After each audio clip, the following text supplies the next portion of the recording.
and it's cracked right down to there.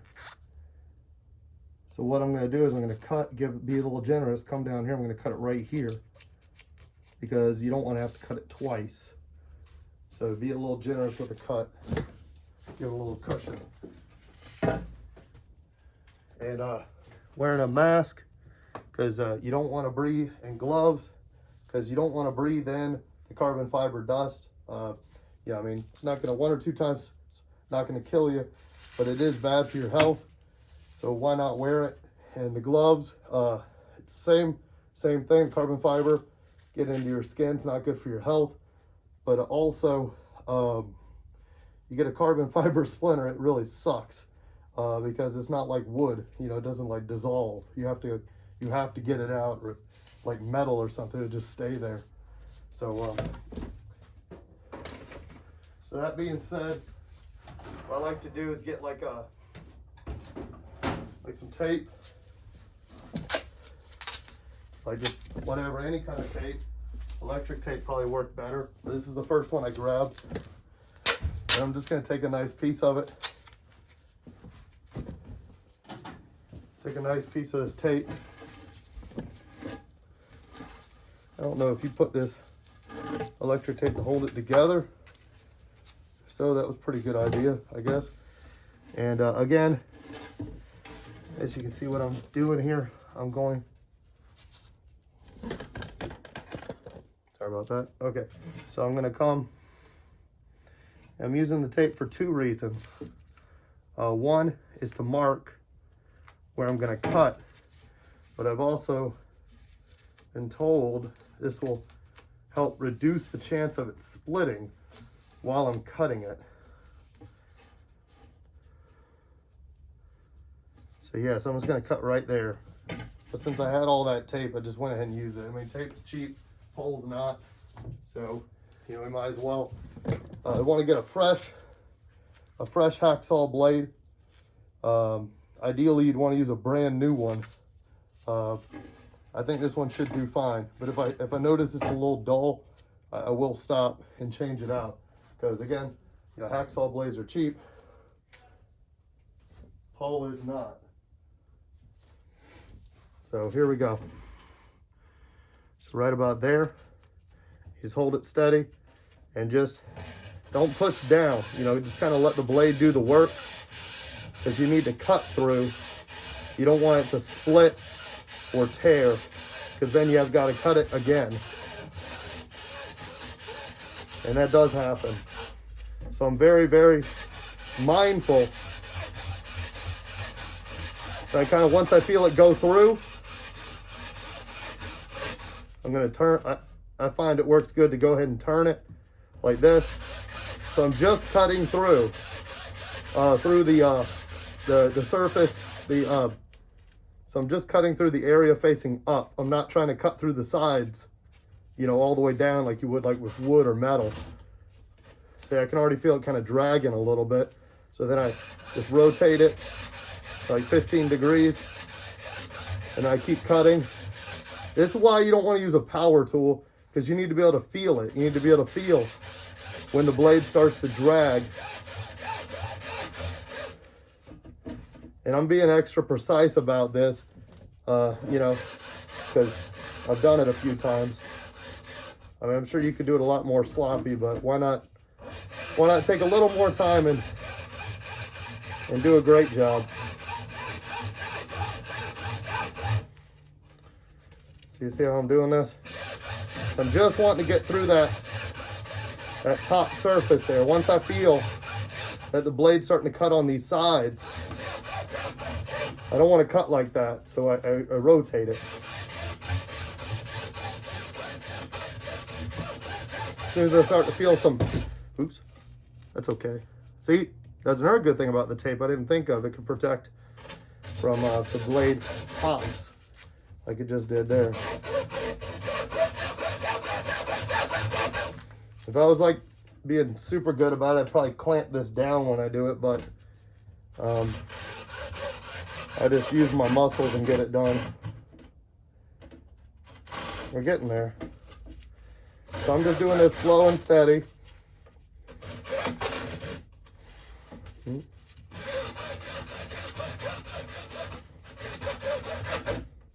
So I feel a little catch. So I'm just gonna turn it. So I felt that little catch. So I'm gonna turn it. Okay, I'm gonna turn it.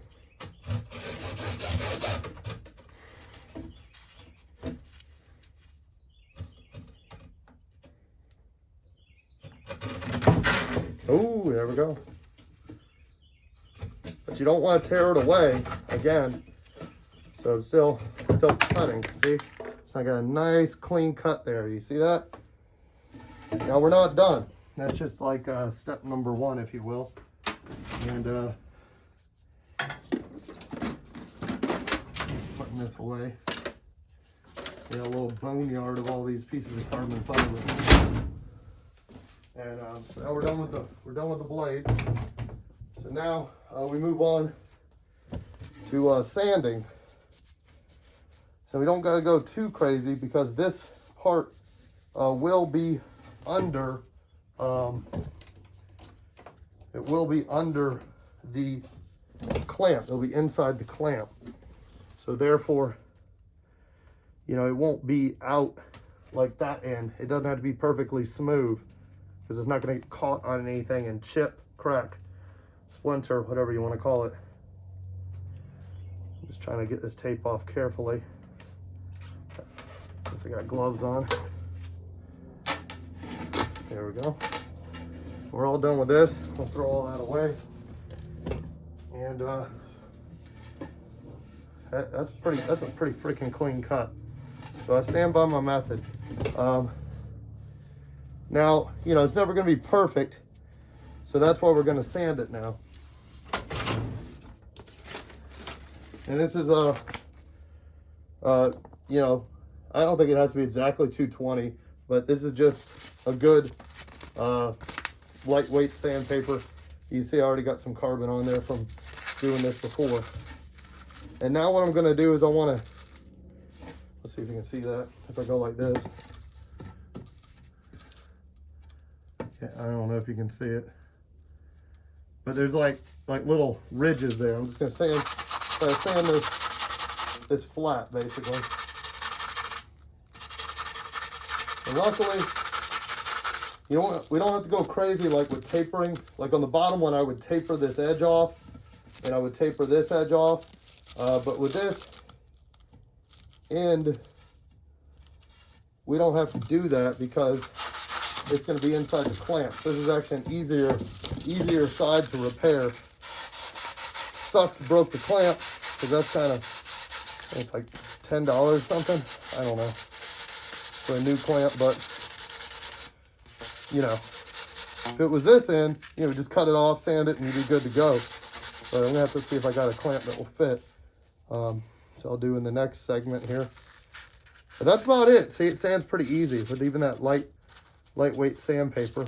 And just for good measure, I'm just gonna go one time around here just to catch any kind of splinters or burrs from the cutting. And we're gonna have to really rough this up. Okay, luckily this is a number 6, section number 6, and luckily I have a extra number 6 clamp. So as I told you, we're gonna reuse this because believe it or not, this stupid thing costs at least $5, probably maybe more now. And then this clamp assembly, or whatever you want to call it, clamp arm assembly, I guess, is another $5 or so. I guess easier way would have been say is half the cost is this and half the cost is this. So I'm glad you saved all this hardware. And why I'm doing this is you want to, with anything you repair, if nobody ever told you, is the easiest way is take it apart and put it back together exactly the same way. So I was careful to take it apart. Say that spring, this would be good, I thought, in case you ever have to do this for some reason. You know, so the spring goes there in that little hole. And then over here on this side, you have this little, call this like, I forget what they call this, but it's basically like some kind of little strip that protects, I think, the clamp. I don't know. Anyway, it goes there and it does something. Lubricating strip, I don't know what the hell they call it, but it does something that helps with pushing this. You see it's already working. So there we go. So now this clamp's ready to rock and roll, and we just got to put it on the top of here. Ooh, look at that, it's a nice fit. See that? But that's not gonna stay, of course. We got to glue it. So all this is garbage, but this part, you know, you'd be very happy you saved that, because this is great. I mean, this is still perfect. I mean, surprisingly. So first thing you want to do is you got to prep this to glue it. I'm gonna get my glue before I forget. And they recommend this brand by name. It's not super expensive, so I just go ahead and use it. And this is the glue you should use if you ever have to repair the pole or something like that too. The JD Weld. It's a JB Weld actually. And I think this one has like steel in it or some shit. Anyway, it's just a two-part epoxy. It's just a two-part epoxy, but they recommend this. Yeah, it's got steel in it. That's why, I guess, why they recommend this brand. But it's just a two-part epoxy with steel mixed into it. So it makes it extra strong. But that's the brand they recommend. So it's not any more expensive, really, so I use it. I try not to get cheap. Again, the pole's so expensive, you know, why get cheap fixing it? Now, I found worked great is you need to rough this up.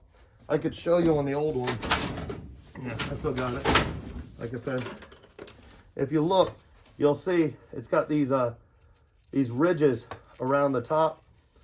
Actually, that's not on the pole. It's inside the clamp. Let's see if I can. Yeah.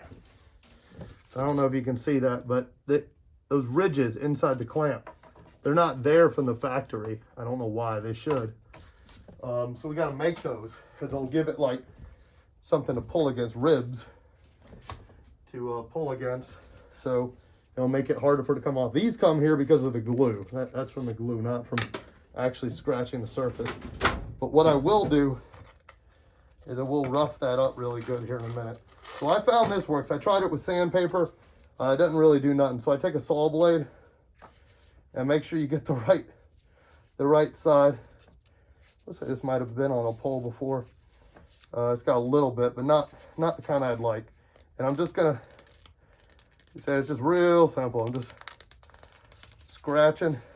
This is good for you to see in case you ever have a clamp come off. Now you can see what to do. Clamp came off, I would do this whole process. I'd come with my little saw blade and make these nice ribs. Just make sure you're only getting the part that goes over the pole. You don't want to scratch this part up, the top part, because that's the part that goes over the other section. It'll just make it harder to raise and lower the pole or whatever. Basically, I don't think anything serious bad would happen, but it's not going to do anything good. So why just get the part that's going to go over the pole and get these nice fat deep ridges. There might be a tool to do this, but I'm just making sure I'm getting it extra good for you. I think that's pretty good. So maybe just kind of make sure I get all the loose crap out of there, you know, and I'm done with that, so put it away. And let's see if there's anything better I could use like a fatter, like a saw with fat teeth, like really fat teeth. It'll make nice fat ridges. Which, like I said, if you ever have your clamp come off, it should still have the ridges from the glue to kind of model it after. So you can, you know, you can kind of say, hey, do my ridges kind of look like that? Well, not really, but they look pretty damn good. So I think we'll be fine. And so now what you're gonna do is I'm gonna find something to mix this shit on so I can throw it away after. And I got all kinds of crap around here. So I'm gonna use this. And so I just take this stuff and I'm just gonna put like a big bloop, a big blob. You just mix it. It says in the instructions. I mean, I know you can read and all that, so I won't bore you too much, but it's just a 1-to-1 a 1-to-1 ratio. This shit's hard as crap because it's been out here in my shed, and what's the temperature in here? It's like about 50 degrees in here. So, but as you see, and so this white shit's actually the epoxy or the glue, whatever. Well, never mind. Forget I said that, because it's a two-part situation. So together they make the glue. I'm just making sure I didn't get any. Somehow I got that shit in here. I don't want to accidentally epoxy the lid on. That would be catastrophic there. There. Okay. And so now I need something to mix that shit up, and then I can also throw away. That's not good. Get like a little stick or something.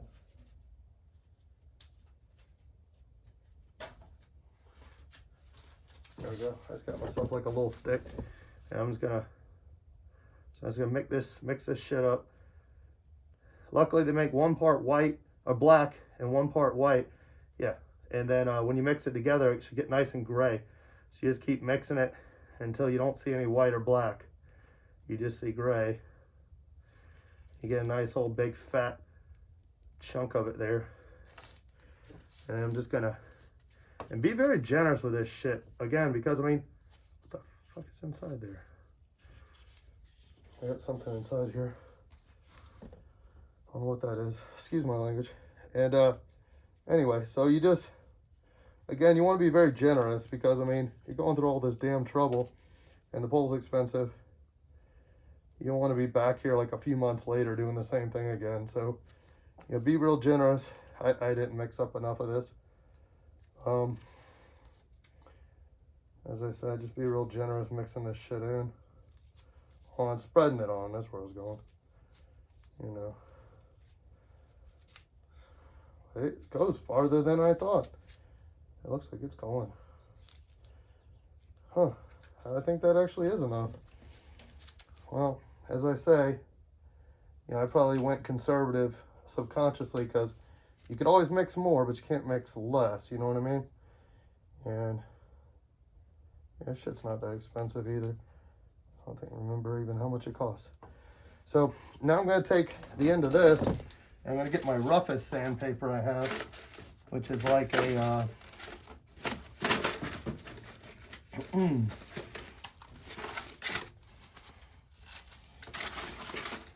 it's like a 60 grit. I think that's pretty much the roughest you can buy at Home Depot, at least.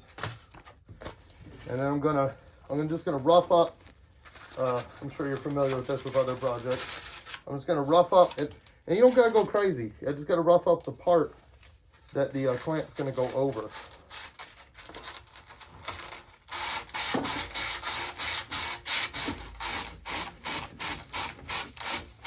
And you notice how I'm rubbing this way, again, to kind of sort of create some ribs also, see, for that to stick to. And that's why you wear the damn gloves. It's more for the sanding, which we didn't really have to do too much of. When you repair the other end of the pole, there's a lot more sanding involved. And that's probably good enough. I'm going to wipe it off one more time. You want to get all that dust off. If it sticks to the dust, you know, it's just going to slide off. You want to get that, look at that. It's nice, clean in there. And then it's real simple, man. You just put it on. Kind of twist it on like that. Make sure it's in there nice and good. Then I'm gonna come through here, clean out. Make sure I didn't get any epoxy in weird places. Like look inside the pole here, for example. I'll just take my finger, screw it, and I'll just go around like this. It's a good reason to wear gloves, right? And I can't see, sorry. I'm trying to show you, but I need the light over here. I'm just going around inside where the pole meets the clamp, that little lip on the inside. I'm just making sure I'm smearing out all that epoxy nice and flat, kind of cleaning it out. Like smearing it in to where, right where that crack where it meets, but then also rubbing it off. of anywhere we don't want it to be. And I guess worst case, when it dries, I could use that 200 over there to, if it feels weird, because it looks like I did get a little bit on the part that touches the pole, but man, that's looking pretty damn good. Now, here's the key, real key to success. You want to leave it upside down, or as upside down as you can, and you want to leave it overnight. So that's what I'm going to do now. I'm going to set this upside down. I'll just leave it right here. You know what? I'm going to bring it inside for you. But, you know, I want to check out your bottom of the pole here. And it's looking pretty good. Pretty good. I mean, you know, since I got my, I had my 200 out. There it is. I mean, I can clean it up for you a little bit. You know, just kind of coming around here, making sure there's no splinters or whatever that could pop off and cause a splinter. You know what I mean? And then same on the inside, just going around once, just around that edge, right around that edge. Just trying to keep that nice and smooth, because that's also, it can splinter. It's, oh man, it's dirty in there. You know, it never hurts. I mean, it looks like, God bless, looks like your pole's a little bit dirty. You know, you could run some water through it every once in a while, because you get like sand or dirt built up in there, and those can like scratch the inside of the pole. I mean, it's one time, no big deal, but over time, you know, that could cause like a splinter or something, causing the inside of the pole to splinter up a little bit.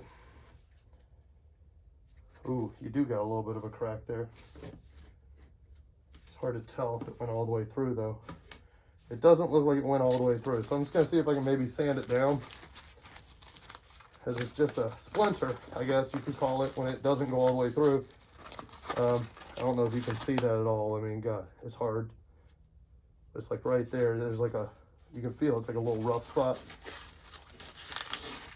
So I'm gonna try to sand that down so it doesn't run the length of the pole and ruin your section. You just want to keep this nice and smooth. And it's just like right around here. It seems like to be just the bottom inch is where you got to look. When, I mean, nothing's going to happen like in the middle of the pole. I mean, unless you drop it or something damaged. But just from regular use, I mean, it's just from the section. I think it's from the section sliding in and out of each other, and maybe the bottom hitting the ground, putting them back together. You know, if like this rubs against the clamp as it's going in, or something weird like that. Yeah, and that's nice and smooth now. But I want to make sure it's not the carbon fiber dust fooling me. So I'm going to clean it out. I'm going to feel it again with a different finger. Oh yeah, that's nice and smooth now, see? So that's not going to, just prevented a run there for you. I mean, just for the hell of it, just kind of lightly go around the end here. And I'm gonna look at this one more time with my big bright light here. Ooh, yeah, there are definitely some funny shit going on this side too. I'll sand this out for you.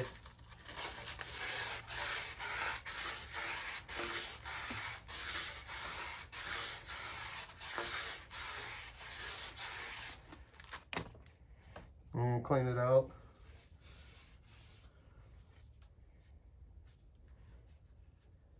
Now,